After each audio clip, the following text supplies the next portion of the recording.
Hi, everybody. This is session 6 of Saving Cinderella, the class. It is also the final session of Saving Cinderella, the class. This one is all about Frozen. We're going out with a bang. We're going to talk all about this movie and what is going on with this movie that is so popular, but seems to be a feminist manifesto. So just for those of you watching at home who don't know, this class is based on my book, Saving Cinderella, What Feminists Get Wrong About Disney Princesses and How to Set It Right, which is available on Amazon. And this is, as I said, the last session in this this series. I have with me currently 4 amazing students. We're working on some tech issues for my 5th, so she might pop in at any point. If you are watching at home, I can't hear you, so please don't try to participate with us, but you can participate with each other by typing into the chat box on this live feed. And that is all I have to say. So first, let's all introduce ourselves. I would like you to tell us your name, something about yourself, like maybe what you do for a living, or if that's not something you want to tell us about, just something about who you are. And I would like to know what your initial reaction was to watching Frozen. So I don't want to necessarily know yet what you think of it now, but I want to know when you saw it, if you saw it, what you thought of it. So I'm going to go first. I'm Faith. I'm a stay-at-home mom and a freelance writer. And my initial reaction to Frozen was actually that I liked it. I thought it was really fun and cute and sort of like generically fine. So that was my first reaction. So let's start with Eric. Go ahead. Okay. Hello, everyone. My name is Eric Blake. As those of you who have been following the class know well, I'm something of a regular, I guess, to my eternal delight, certainly in my honor. When I first saw Frozen, or first saw the first half of Frozen, because it took me a while to see the rest of it, I happened to be in the room when someone playing it, but it struck as very much akin to The Princess Bride, in that it was in this case a fairy tale, in this case a Disney princess story, kind of deconstructing itself and taking a humorous look at itself and its tropes and at its at the mythos, the elements of the mythos, what made it what it was. Cool. Thanks for sharing that, and we're glad to have you back. Patty, go ahead. Okay. Hi, my name is Patty. Full-time mom. I work part-time teaching ESL. I was in South Korea when Frozen came out, and I think I watched it like 2 or 3 times in the movie theater. I really enjoyed it. And when I was living in Korea, it was such a cultural phenomenon. I think it stayed in the theater for like 2 months. People really loved it there, and you could hear "Let It Go" everywhere. When I initially saw it, I thought, yeah, like I said, I really like it. But I also felt like something was missing. Yeah, interesting. Yeah, it definitely is a cultural phenomenon here and abroad, I think, and we're going to talk about that and why. So thanks, and I'm glad you're here. Jenny, go ahead. Hi, I'm Jennifer McDowell. I'm a writer and founder of deskofjduga.com. And for Frozen, I remember thinking there were fun moments, and that it was different as far as the landscape is concerned, and that, all the ice was so beautifully done. But I think that something, like Patty said, didn't sit right for me, and I think it specifically had to do with Elsa in particular. Yes, great, thank you. And we're definitely going to talk a lot about Elsa, but also Anna. So thanks for sharing that. That's awesome. And CJ, last but not least. Never the least, right? Never the least. Hey everyone, it's me again. I'm CJ. I write at CS Johnson, and I also am a stay-at-home mom. And the first time I saw Frozen was actually at Thanksgiving, the year it came out. Mm-hmm. This is the first time I was away from my children for like 2 hours. I only had one at the time, but it was like such such a reawakening almost, that I went to go back and try it again like 4 or 5 times more. But I also liked the music a lot, and I do have the soundtrack. So, Yeah. so yes, they got like 6 more tickets out of me. Yeah, I think that's kind of like, yeah, thanks for sharing that. I think that's kind of like a common experience, that people really love the movie when they watch it. I mean, I really liked it. Like, I remember I went and saw it in the theater, and I thought, like, you know, oh, good. I mean, especially like coming after Brave, which I was so disappointed with. And then I went to the movie and I was like, oh, like there's a love story, and, you know, it's cute and it's fun, and, you know, nice. I don't know. So, yeah, so it definitely seems, and this is kind of actually part of what we're going to be talking about today. So I'm really glad you guys all had this experience, because the thing about this movie is that it looks like one thing on the surface and is totally something else underneath, and it is so popular. And the question is, why is it so popular, right? Is it because the sort of general viewership has now sort of bought in to the modern feminist idea of what a Disney princess should be? Because I think now we're all kind of aware that there's all of this weird modern feminist stuff going on in the story. And I think for it can be, for us who sort of don't want that to be going on, it can be a little scary that it is so popular, right? It's this movie that's full of all of this anti-love, anti-men, anti-all of this stuff, and yet, like, little girls are dressing up as Elsa, they're singing Let It Go. This movie was, I think it's been unseated, but it was for a while the highest grossing animated film of all time. It is so popular. And so does that mean that the general public wants this much more progressive agenda for Disney movies? And that's kind of what we're going to explore, because I am going to say the answer is no, that the reason it's so popular actually has to do with a lot of the fairy tale shorthand and tropes that we've been talking about all along, that are there in the movie, but they're all in the wrong place for the wrong reasons. And those are the things that we're all sort of drawn to, even though within the context of the narrative, they don't actually make any sense. So just a little bit of background on Frozen before we get started. Frozen obviously is sort of very loosely based on the Hans Christian Andersen fairy tale, The Snow Queen. And actually, Walt Disney himself really wanted to make a film based on The Snow Queen, and had been pushing for it since the 40s. But they never really figured out how to do it. And the reason for that is largely because the story is very weird. It's actually 7 connected stories that, I don't know, I think it could have worked out the way that it was. And I've written about that, but it is kind of odd, and the Snow Queen is kind of this tangential character who doesn't really get her comeuppance, and it's all very kind of strange. So they never really were able to make it work until until the sort of feminist reboot of Disney, which started in the late 90s and then really kicked off with Brave in 2012, that it should be about sisters. That we've got these 2 sort of women characters. There's Elsa and, you know, the Snow Queen, and then there's Anna, and they could be sisters. And oh my gosh, isn't that great? We just did a movie about mother and daughter.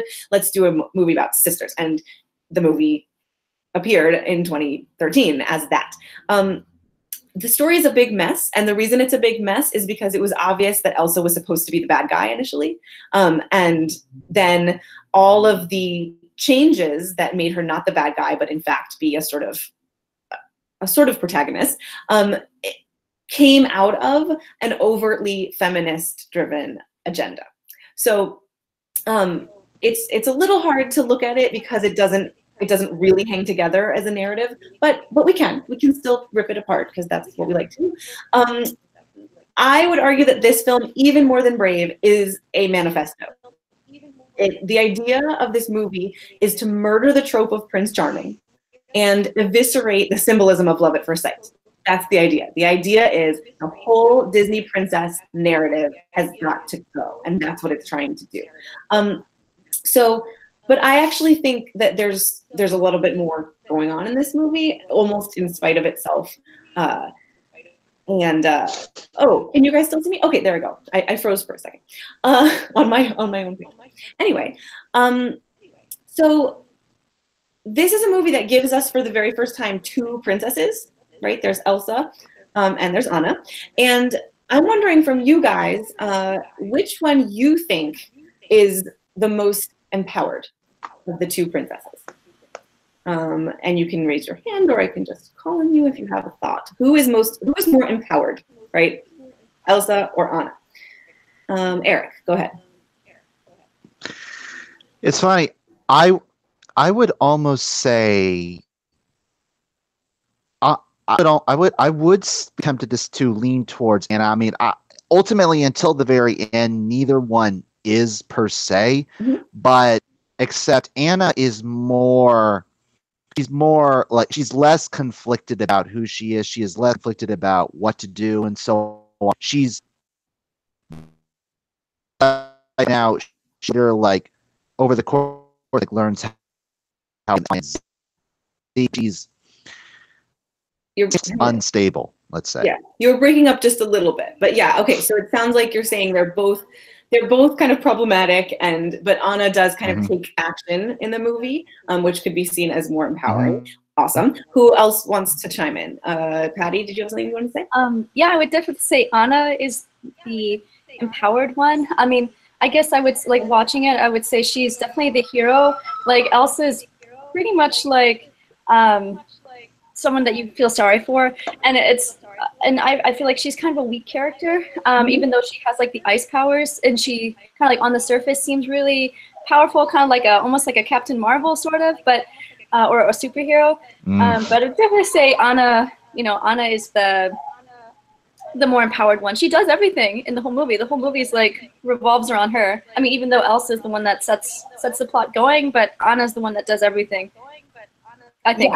Yeah, that's great. So Anna is the one who actually is taking action in the film, even though Elsa is the one that has sort of these kind of, superpowers, basically. And I mean, she's kind of the first princess that even has powers, right? This is kind of a different idea that she has these magical powers, but she doesn't use them. I mean, kind of what Patty's saying a little bit is like she doesn't really use them to take action in the film. So Anna actually goes on this whole quest and she takes action. So okay, so we've got sort of two votes for Anna. Jenny, did you want to chime in?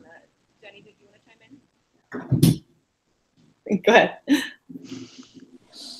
You know, I would say they both have major problems, you know, and but I would say that Anna is probably the stronger character because she's the one that consistently reaches out to her sister in love, and I think that right there makes her the most powerful character out of the two. Yeah. Okay. So that's another element too for Anna. Is not only is she taking action, but she is able to kind of openly love, which I think is harder for Elsa, and it's something that is empowering in my mind, right? To be able to sort of reach out to people that you love. So excellent. And then CJ, go ahead. Yes, he gets to be the dissenter. Okay, go ahead. Okay, so for this one, I actually think that they're like negatively empowered, if that makes sense. So, I mean, most of Anna's strength seems to come from a source of ignorance. And I have a problem with that. It's like, I mean, like, I had sisters growing up, so it's like, I mean, like, I would have been like breaking into her room trying to figure out what was wrong there. So it seems to be this kind of like, you know, very like, I'm leaving you alone because you're leaving me alone, but there's still that desire. So it's like you're not really acting on your desire to get close to your sister. And then Elsa's, and I would probably say that she is at least somewhat empowered in that she starts to realize, like in the middle of the song of Let It Go, that like she can't let other people's, she moved herself to a place where she doesn't have to let other people's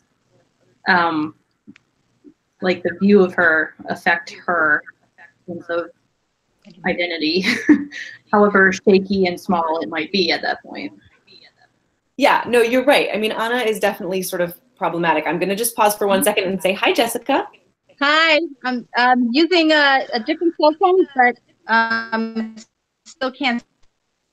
Okay, well, And we can see you and hear you, and hopefully you can hear us too. So that's good. And so just since I paused here for a second, just a reminder to everyone, if you're not actually talking, to mute yourselves so that we can't hear like the background noise. I'm kind of hearing myself, I think, coming out of people's computers.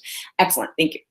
So just mute yourself, and then when I call on you, or if you want to say something, go for it and unmute yourself. Okay, so yeah, so we were talking about which character, Elsa or Anna, is more empowered. And the reason that I asked this question is because Elsa has kind of become this feminist icon, this kind of hero of empowerment.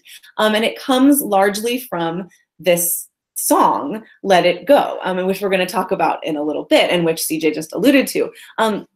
But I think that it's worth kind of examining whether Elsa deserves this this moniker of feminist hero, because even if even if like and I think like many of us don't sort of ascribe to or subscribe to the kind of modern feminist ideals, like I even think that Elsa doesn't either.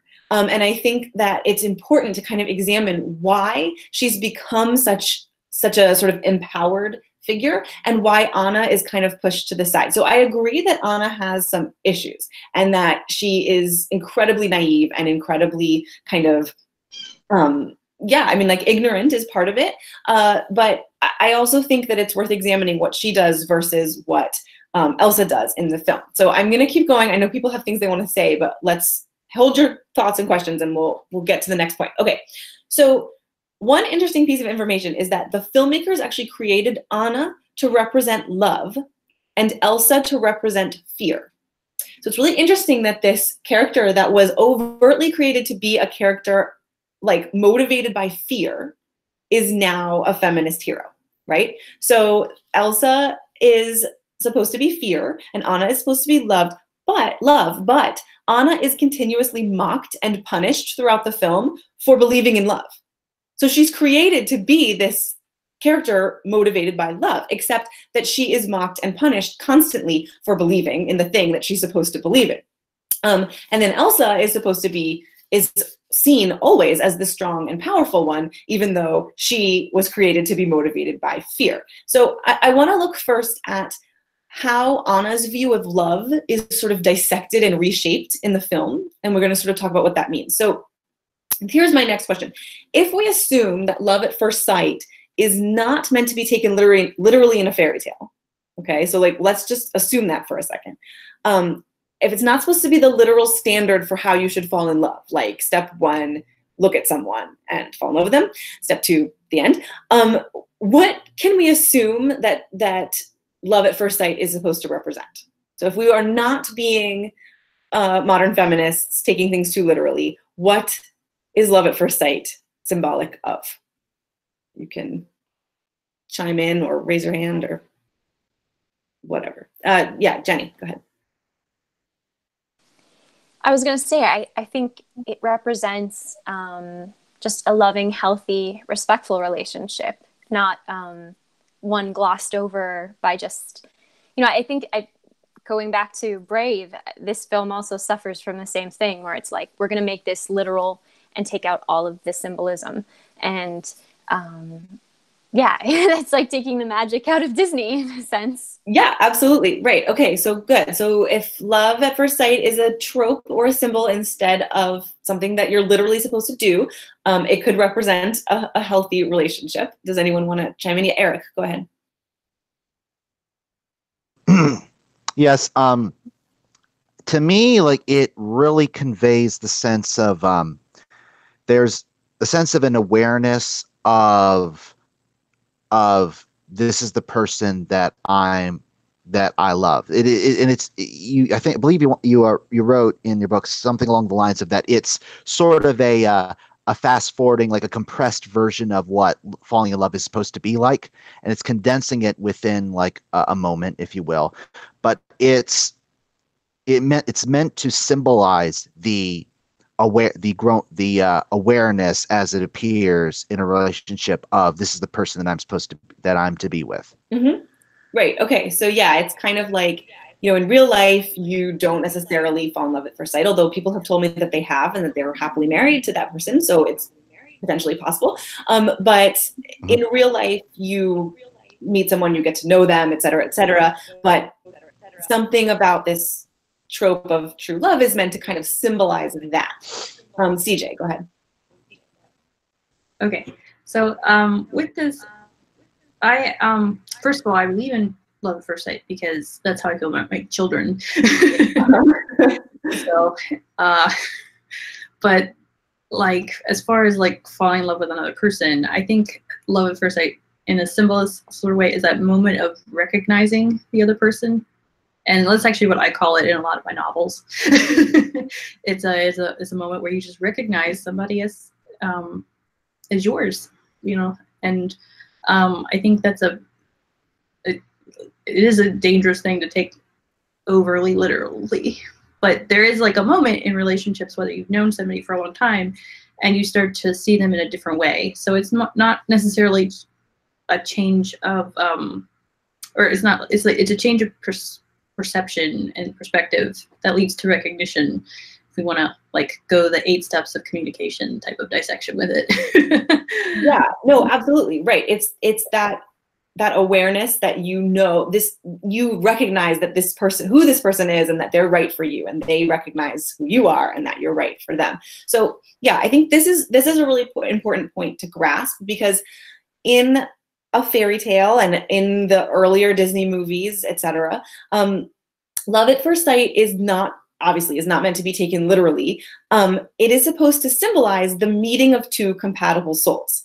The idea is like you see that person and you know that, just like CJ was just saying, you know this is the right person for me, and they see you and they know that you are the right person for them. And in real life, that might take a long time, right? Like you might get to know someone and you might go on some dates with them, and then you might be like boyfriend and girlfriend for a while, and then, you know, and then eventually you realize like, I'm in love with this person. I love this person because they see me and I see them, and we recognize each other in this really deep and meaningful way. And so a fairy tale doesn't have the time in like 2 or 3 pages to sort of discuss how that happens or why it happens. And it's so different for everybody. So that's not really even worth talking about in a story that's meant to be a sort of universal depiction of something. So in a fairy tale, that love at first sight idea represents this really deep and meaningful connection that happens between people.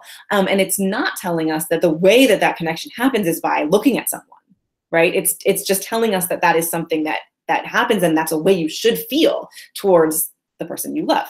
So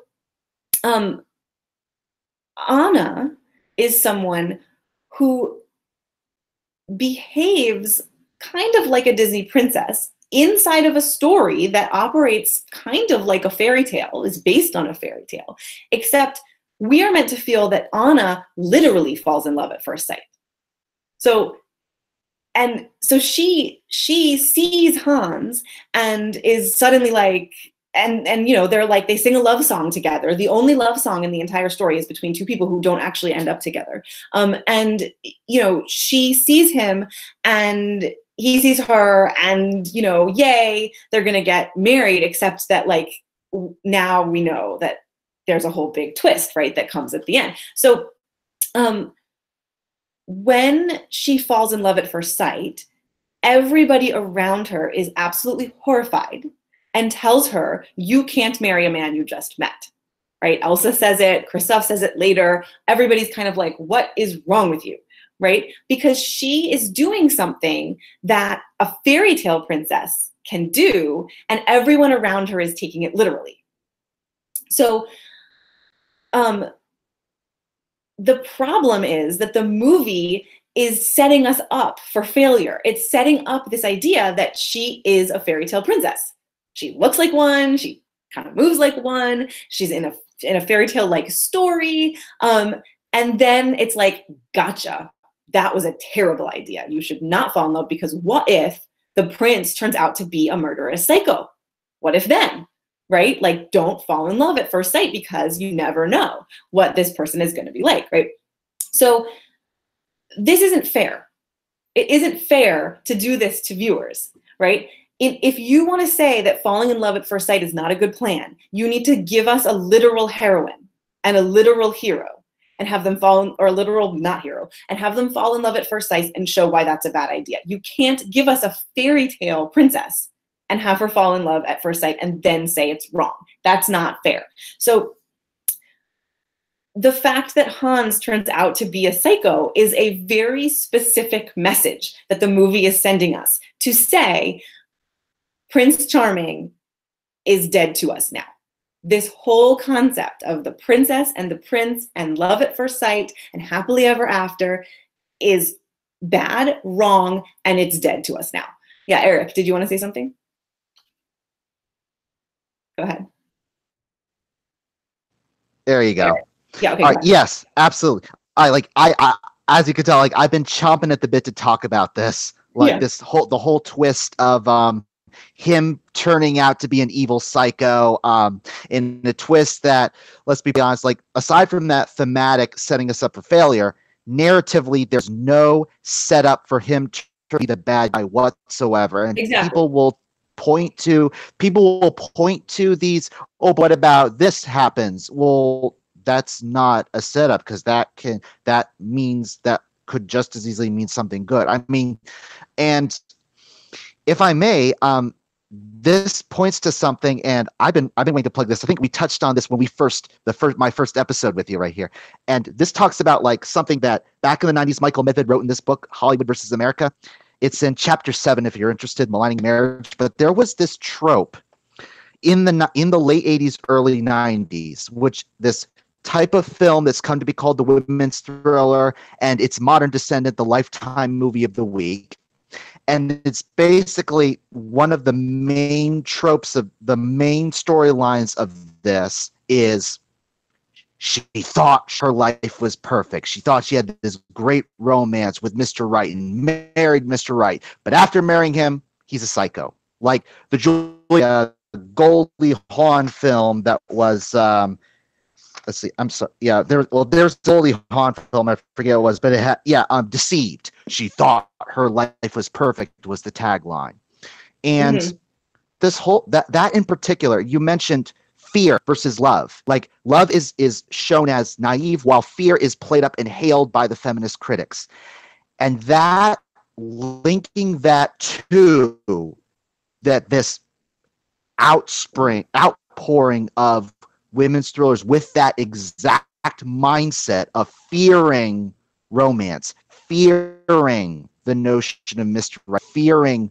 marriage and relationships, and the notion after a period is very telling. It's very telling that constantly parallels what feminists seem to like and not like.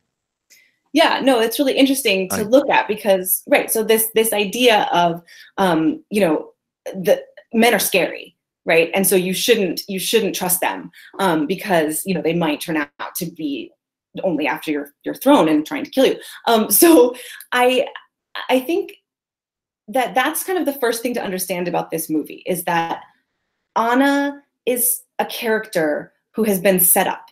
And in her being set up, we have been set up because her whole purpose in the movie, in terms of the feminist agenda of the movie, is to kill this fairy tale happily ever after idea of love at first sight and Prince Charming. And that's what she's there to do in terms of that piece of the story. So then she realizes that Kristoff, who doesn't seem like the Prince Charming character, is actually one for her. And we're supposed to be like, oh, right, we have to actually get to know people before we fall in love with them, because even though they look like Prince Charming, they might be the psycho. And then the guy that talks to reindeer and eats carrots full of saliva is actually the one for me, right? So oh my gosh, what a big revelation. But can anyone think of a Disney princess movie in which the princess falls for a guy who initially is not such a great guy? Can anyone think of that? Patty? Well, the Beauty and the Beast, obviously, but I mean, he changes, so there's that. But I guess initially thought Aladdin. I mean, he's not like bad, but he was pretending to be someone he wasn't, and then he became Aladdin in Jasmine's eyes. So maybe like that. Yeah. Yeah. So Beauty and the Beast is a movie where the man that for her initially does not seem like the guy for her. And Aladdin is also another movie where the guy doesn't seem like such a great guy at the beginning. Other thoughts? Eric, go ahead. And it's very interesting. She brought up Beauty and the Beast. May I bring up the other finalist in the Prince March Madness, Flynn in Tangled. Yep. Exactly, right. Flynn is a character who seems initially like, or is initially not such a great guy, and then becomes a great guy. Jenny, did you want to say something?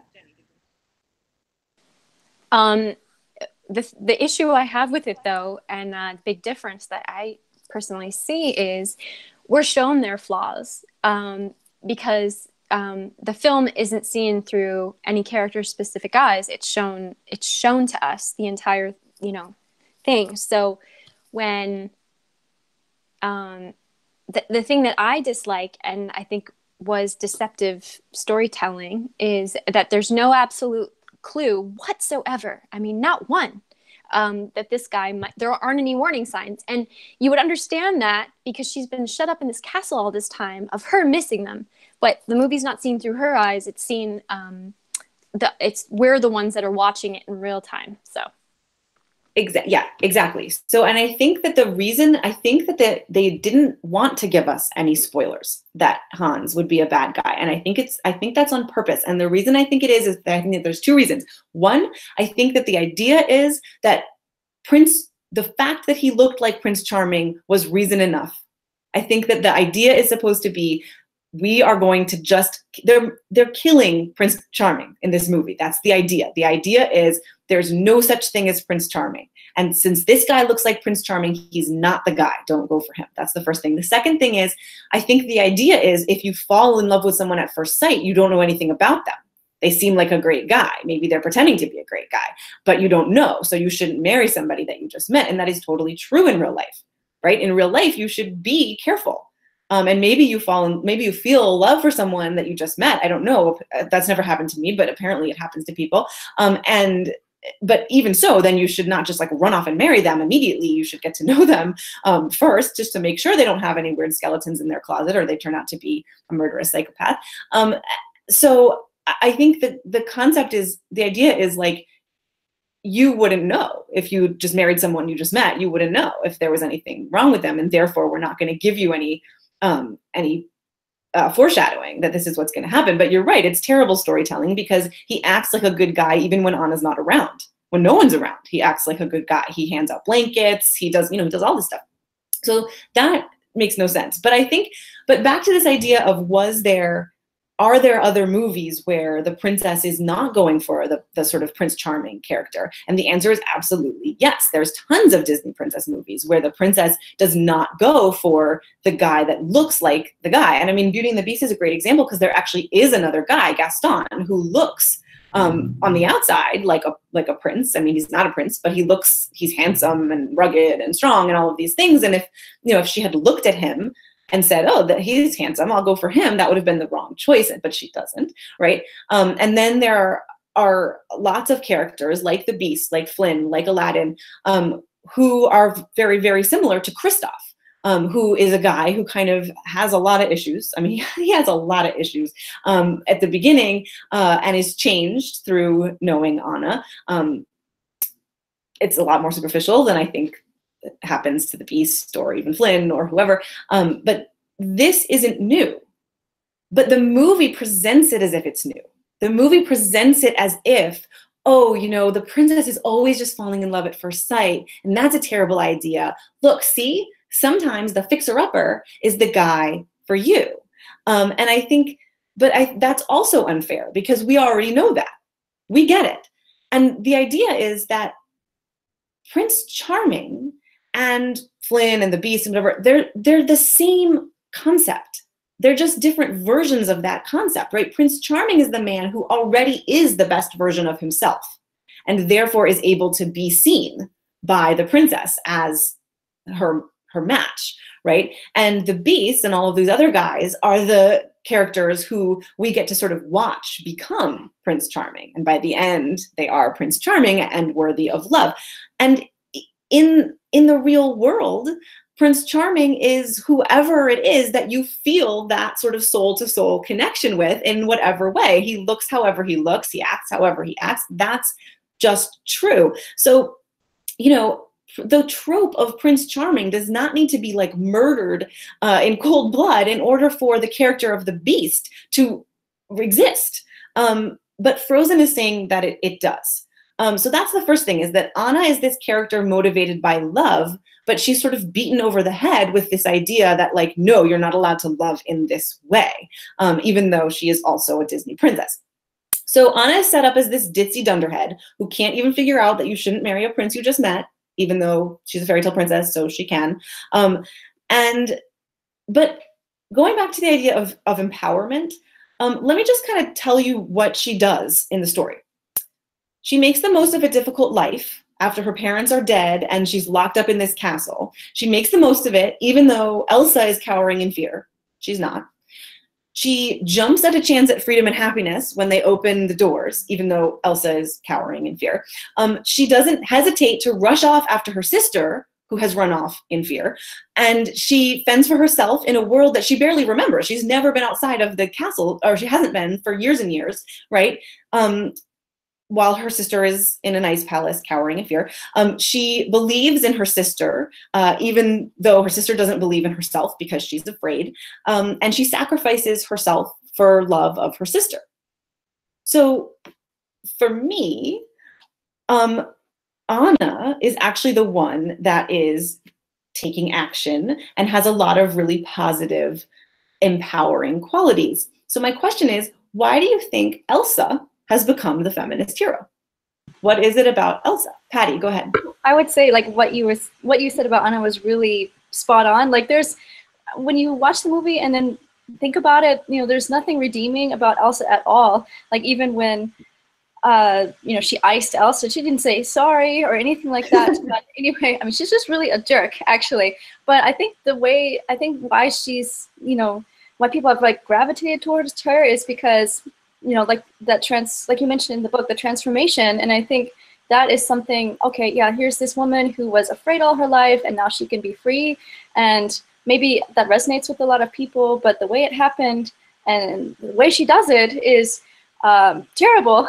But again, that transformation scene, I think, really sticks with people, like the Cinderella transformation scene, or when the Beast became a prince again. Like, those really stick in people's minds. And I think something like that, like, oh wow, you know, this woman, she got to be who she wanted to be. That's it. Like, I'm gonna be like that. I feel like that speaks to me. But there's nothing. Oh, she's just a terrible character, and there's nothing redeeming about her. Heck. Yeah, absolutely. Okay, so we're totally going to talk about that sequence because I think that transformation sequence is pivotal. So that's part of it. CJ, go ahead. Okay, I get to descend again. Okay, I actually think Elsa's the stronger character, period, because her whole life, like, she's been taught that, like, she has to control her powers, and it's kind of like for people who are very perfectionistic. Mm-hmm. You know, like, I mean, when you talk about the love and the fear motivation and stuff, like, Elsa does love her sister because she tries to control her powers. Yeah, absolutely. I mean, like, totally love her sister. I mean, like, and there's not a lot of room that she's been left with as far as, oh, you can make a mistake here or there. You know, like, so sometimes, like, the brave thing is really just doing nothing. And I think, you know, separating herself from Anna after all their years of playing together and everything like that, I think that's actually pretty brave, is when you avoid somebody to save them. And I mean, it's not a very good idea if you can avoid it, but you know, that idea, like, they wanted this, like, oh, the queen to relate to Anna and their sisters. All of a sudden, love and fear are very closely connected too. I mean, like, you know, in the Bible it says perfect love casts out all fear and stuff, and there's a direct relationship to how secure you feel as a person to how well you know that you're loved. And with Elsa, like I said, I think she's actually a stronger, more empowered character because she's been told the truth about herself, and she's been giving probably a little bit overprotective rules for herself to follow, but she follows them. And when she finally does break free because of her for her the outburst and everything and stuff, she finally, I mean, like, that's her kind of way of making up for that mistake, is just totally going off on her own. So I think people see that as being more empowered to, like, go away to save people that you love and the things that you know and the home that you've been raised in and everything. That's more empowering. Yeah, I think one of the things that you're saying that I do agree with is that she actually, like, her parents have given her some really bad advice about how to deal with the fact that she has this thing that could be an affliction or it could be a superpower. And I think that this idea of, like, don't let it out at all, is kind of like you said, too far in one direction. And that then, she has this moment of kind of realizing that that wasn't the right choice. And I think that there was a way, for me, there could have been a way for that to be a really powerful moment. But the way, and we'll talk about this in a minute, but the way that it sort of plays out for her, and the way that it's sort of set up in the movie, is that the moment when what she's really saying is, like, I can't be this buttoned up anymore, but I don't really know how to let it go. I don't know how to kind of be this person who has these powers. That's the moment that's hailed as the, like, feminist moment, but really that isn't even what she's learning for herself. So I think a lot of the problems with a lot of the things that make her problematic have to do with the way that she is presented in the movie, even though it's not necessarily where it needed to go. Eric, you've been waiting a long time. Go ahead. Second. Yeah. In a way, like, first of all, like, building on what CJ's saying, like, isn't there's something almost Nietzsche about, like, when she finally goes, let it go, because like, the whole thing about Nietzsche and, like, the Uber man, if you will, she's finally, like, she's achieving this existentialist ideal of, like, you know what, like in the song, no right, no wrong, no rules for me, I'm free.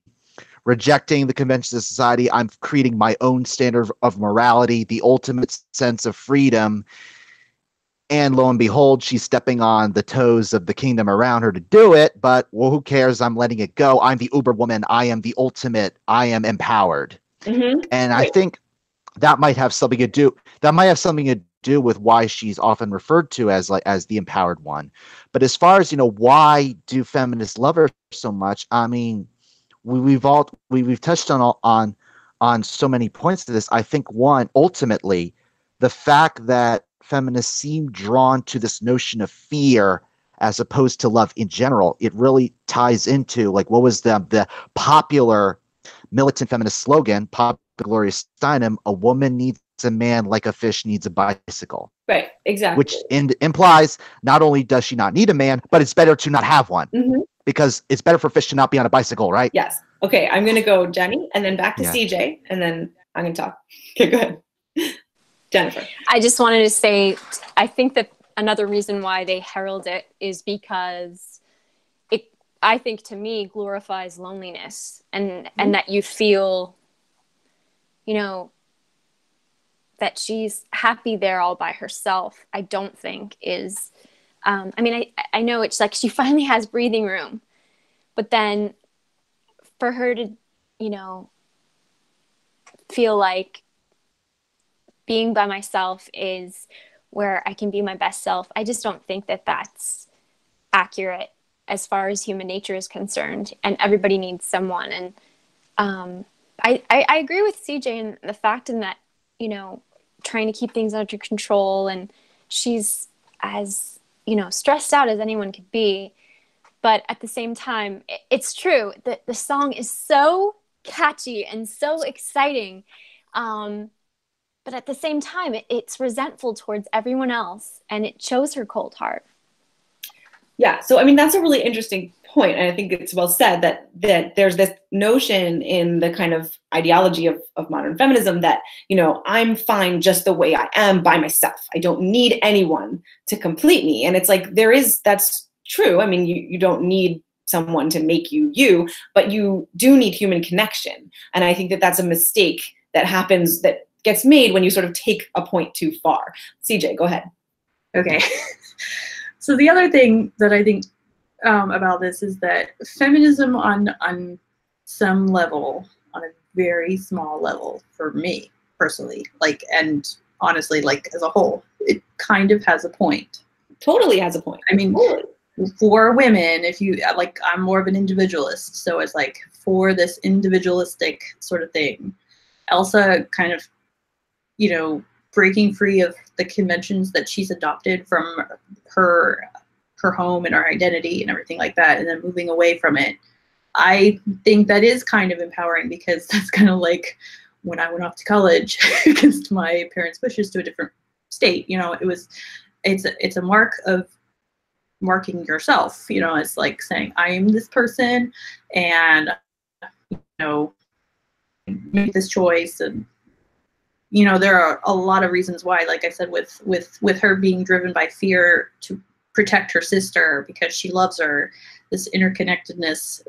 I think it does make kind of a feminist point, but it's only because she's a woman and individualism and feminism do have that small section of like overlap in that Venn diagram that you can draw with it.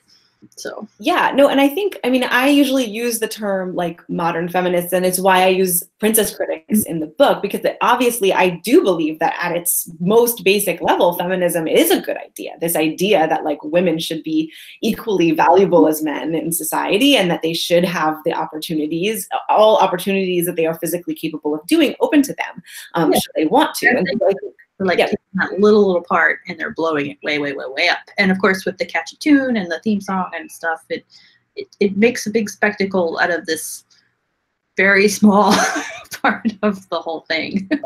So let's talk about, for a second, let's just talk about this idea of this song and this transformation sequence, because I think what we're sort of all getting at, and I mean, I don't see Elsa necessarily in the same way as you, CJ, but I hear what you're saying, because I think that there is something about like I mean, if you took her as the protagonist, right, and said, okay, she's a Disney princess, she is at odds with what her parents want her to do, she tried to behave the way that her parents asked her to behave, and it didn't work for her, and now she's looking for a way out. I would say, like, yeah, that's a Disney princess narrative. That's Ariel.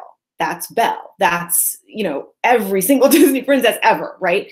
Is having an issue with her family of origin and needs to strike out on her own. That's it. That's the Disney princess narrative. The problem with Elsa is that the way that the movie, it's not even a problem with Elsa. It's the way that the movie presents Elsa's arc that leads to a problematic read and a sort of misunderstanding of what's going on. So for me, Elsa does two things that endear her to little girls everywhere.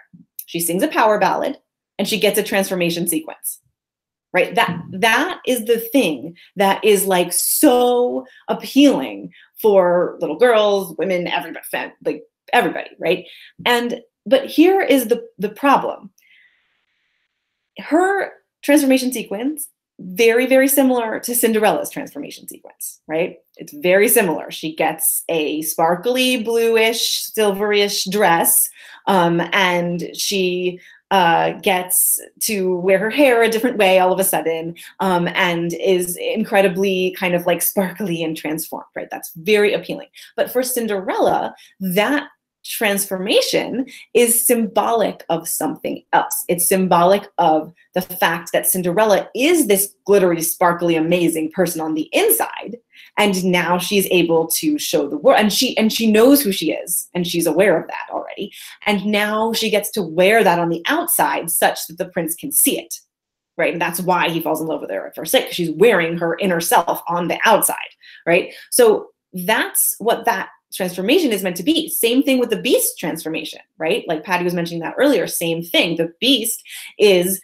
suddenly wearing his new inner self on the outside, right? Before he was wearing his inner self on the outside as the Beast, and now he's transformed, and so he gets to have this amazing magical transformation with the glittery rain and everything, because now he is able to wear his inner self on the outside again. But And so Elsa gets this exact same symbolism at precisely the wrong moment in her story. She is someone who figures out who she truly is, right? At the end, she's aware that like she has these powers, she can control them using love, not fear. She can't just like shoot them off whenever she feels like it. That's not a good plan, but she shouldn't like keep them under wraps either because they're a part of herself. She gets there, but it isn't at this moment, right? She gets to have the transformation sequence at like a time that has nothing to do with anything. It's a time when she's making some really, really bad choices, and she's singing a song that is super catchy. Idina Menzel is like one of the most amazing singers alive today. It's true. But she's putting forward a philosophy that even Elsa at the end of the film doesn't agree with, right? No right, no wrong, no rules for me, I'm free. Like, that is a terrible idea. And Elsa even thinks it's a terrible idea by the end of the movie. Go ahead, CJ. All right, and again, I think that's okay in this particular context because we've already been set up for Anna to have like her reckoning with love. So like, oh, Hans is like fall in love first sight. It's kind of a fake out, and then you get the Elsa transformation. It's kind of a fake out. So I'm saying story-wise, I can understand it. Like theory-wise, I disagree, like you. Right, exactly. I mean, I think, you know, it's an interesting part of her story is that she has these kind of steps. Like, it's not just like, you know, this is what I want, I'm going to achieve it, now I've achieved it. It's kind of like, this is what I want, I don't really know what I'm doing, oh, I figured it out. And this is the kind of, I don't know what I'm doing. The problem is she's given the like, my true self visuals and the my true self song. And so if you kind of like squint and don't really listen to the lyrics of the song, like you think like, oh, wow, you know, she is now embodying who she truly is. And who she truly is this like really fabulous, like awesome, empowered ice queen. And it's like, nobody wants to be the ice queen. Like, like, you know, like, that's not good. So I think this is the problem. And I think little girls watch this and they actually don't know that she's having this problem. They see like a princess becoming her true self and wearing this, and that's okay, actually. Like, I'm okay with that because they are actually misreading the movie in a way that is much more positive. So I'm actually fine with that idea.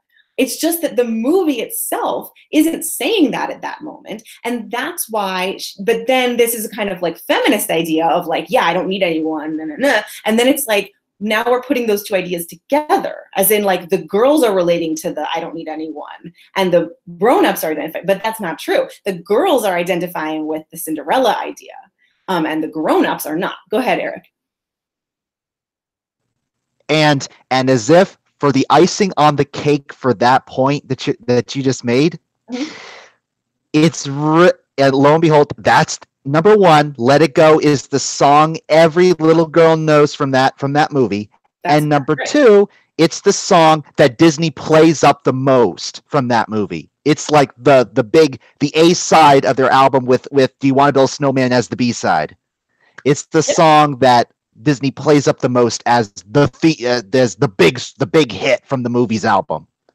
Yeah, absolutely. So we're running out of time, and I want to get to this like last point, but I think, I mean, this is something we could, this idea of like what is going on for Elsa is something we could talk about forever, and maybe we'll have a whole other class where we talk about that. But the one last thing that I want to mention, right, is that since this transformation sequence and the Let It Go sequence is not actually Elsa's like coming to her realization of who she truly is, it's important for us to just touch on the moment when she does, which is when she realizes that the love that she feels for her sister is the way that she can control her powers. And I cry foul a little bit on this because, as CJ was saying, I think she's loved her sister all along. And I think like this idea that like now she's going to use the love, but I think we can kind of bend it to be like, well, she didn't realize that she could use it that way, or she was operating out of fear, and now she's going to operate fine. So, but here's my question. This movie is obviously sort of playing off what happened in Brave, which was using this notion of the transformative power of love and turning it into not romantic love, so love between a mother and daughter for Brave, and here it's love between sisters. And it's saying that true love can be any one of these things. It doesn't have to be romantic love. It can be family love, right? Like love between your siblings, or love with your mom, or love with your dad, or whatever. And that love has the same transformative capabilities as romantic love. And I'm just wondering, you know, I think I have time to call on one of you. What do you think that's true? Do you think that like in terms of fairy tale symbolism, and maybe in real life too, I don't know, do you think that romantic love or that family love has the same transformative power as romantic love? What are your thoughts? I don't know. Who am I going to call? I have time to call on one person. Patty, go ahead. Oh my gosh, no pressure. I hope I make it good. But that's okay. I would say I'm wanting to hear whatever you say. Okay. I would say, because romantic love is like you've been talking about in your book, you know, we have when the prince comes for Snow White, and when Prince Philip comes for Aurora, it's like it's, you know, symbolic of these girls, these teenage girls who are becoming women. But like you said, breaking away, I think about even for Aurora, she saw her parents, she hugged them, and then she went back to Philip. But with motherly love and sisterly love, they're good things. They're really good things, like in real life. But if a fairy tale is to focus on a princess's journey from being a girl to being a woman, then I feel like motherly love and sisterly love, again, good things, are kind of like a step back. They kind of keep holding you back to the family unit. So I don't think it's in terms of the symbolism of fairy tales, it's not good for the fairy tale to promote that, I would say, like the sisterly love or the motherly love. Yeah. Although good things in themselves. Yes, absolutely. I completely agree with you. So I think it's important. Yeah, it's important to say that love between siblings and love between parents and children is incredibly important and incredibly powerful in your life. And if you don't have, for example, the love of a parent or a parental figure, your life is going to be very, very difficult. Not impossible, but very difficult. And that love that comes from your parents or your siblings or your friends or whoever it is, that love is really important and vital in your life. But the reason that romantic love is transformative, right, that it turns the princess into the sort of visual representation of her inner self, or in the case of the beast, the prince, into his true self, is that romantic love represents the princess's separation from her family of origin and into the woman that she is going to become, the sort of woman that is independent from the way that she was raised. And that doesn't mean that you have to totally be different than the way you were raised, but it just means that like she's making her choices about who she really is. And choosing a mate is one of those things that she does on her own. And so that romantic love in a fairy tale is transformative for that specific reason. So this notion that the love that she shares with her sister could transform her whole life such that she is now able to do something that she couldn't do before is a little bit problematic for me. So we're kind of out of time. So I just want to sort of leave you with this. Frozen is basically, in my mind, Frozen is engaged in foul play. They give us a quintessential Disney princess in Anna, who has Disney princess signature strengths, and then mock her for them. And then they give us Elsa, who could have been a Disney princess, but instead they give her all of the fairy tale symbolism that really belongs to Anna. And so, you know, in the book, I didn't go into this here, but in the book, I talk about how I think they're kind of one princess. I think if we read them as one princess, then we can understand a little bit more what's going on, but taking them apart isn't fair because it means that Elsa, at all the wrong moments, gets to enact the fairy tale symbolism of transformation when really Anna is doing all the emotional labor to get there. So I think that, so since this is the last class, I will just say, I think that if we can understand what is going on with the symbolism and the fact that little girls aren't actually gravitating towards that feminist idea, they're gravitating towards that much more traditional Cinderella idea. If we can understand that, and if we can understand that this notion of the sort of progressive feminist princesses isn't the mainstream, then we can save Cinderella with our attendance at the box office and also with our conversations with one another, and hopefully influence everything. So I just want to say, we're going to stop there. There's so much more to talk about, but I just want to say thank you to all of you for being a part of the class. Thank you to those of you watching at home. Thank you to everyone who has been a part of this class the whole time. If you have ideas for other classes that you would like me to teach about anything at all that you think I might know something about, please comment on this video or send me an email or find me on Twitter or Facebook or wherever. I would love to know, because I think this has been really fun and we should do something similar again. So thank you so much, and I will see you soon in some other way. Bye.